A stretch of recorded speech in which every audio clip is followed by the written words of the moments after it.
عام طور پر ہمارے معاشرے میں لوگ نمازوں کا اہتمام کر لیں گے، تسبیحات کا اہتمام کر لیں گے اور ذکر و اذکار کا اہتمام کر لیں گے، لیکن مخلوق خدا کو اپنی ایذا سے بچانے کی کوشش نہیں کریں گے، معاشرے کو اپنی ایذا اور تکلیف سے بچانے کی کوشش نہیں کریں گے۔ اس ایذائے مسلم شریعت کی نظر میں کتنا بڑا گناہ ہے۔ مثال کے طور پر ایذائے مسلم کو سمجھنے کے لیے ہم اگر کچھ مثال سامنے رکھیں کہ حجر اسود یہ جنت کا پتھر ہے اور معمولی پتھر نہیں ہے، اور علماء نے لکھا کہ جو شخص حجر اسود کو بوسہ دیتا ہے گویا وہ اللہ کا مصافحہ کر رہا ہے،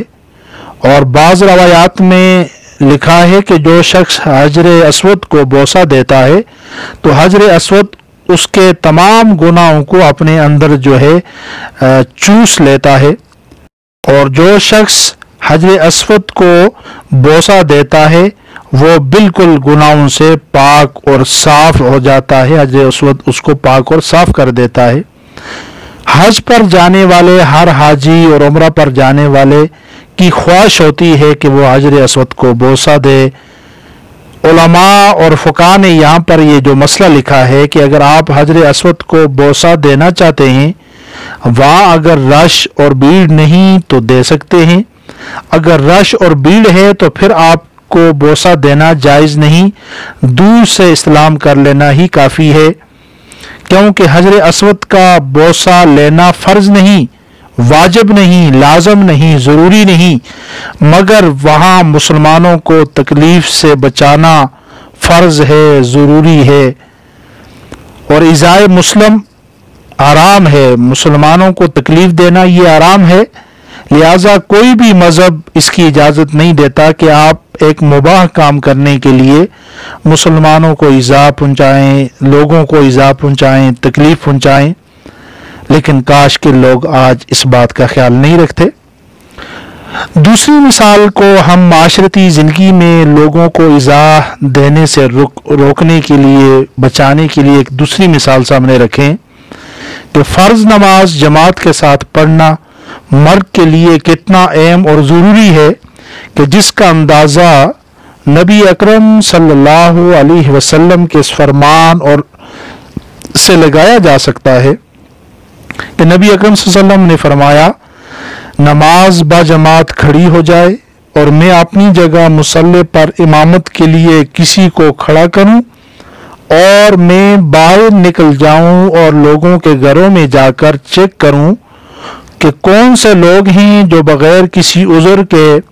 اذان کی آواز سننے کے باوجود گھروں میں بیٹھے ہوئے ہیں اور نماز کے لیے مسجد میں نہیں آئے، میرا دل چاہتا ہے کہ میں ان کے گھروں کو آگ لگا دوں۔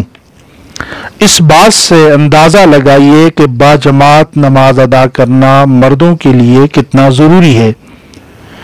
اور اللہ کے نبی صلی اللہ علیہ وسلم نے فرمایا، پھر مجھے خیال آتا ہے بچوں کا، عورتوں کا،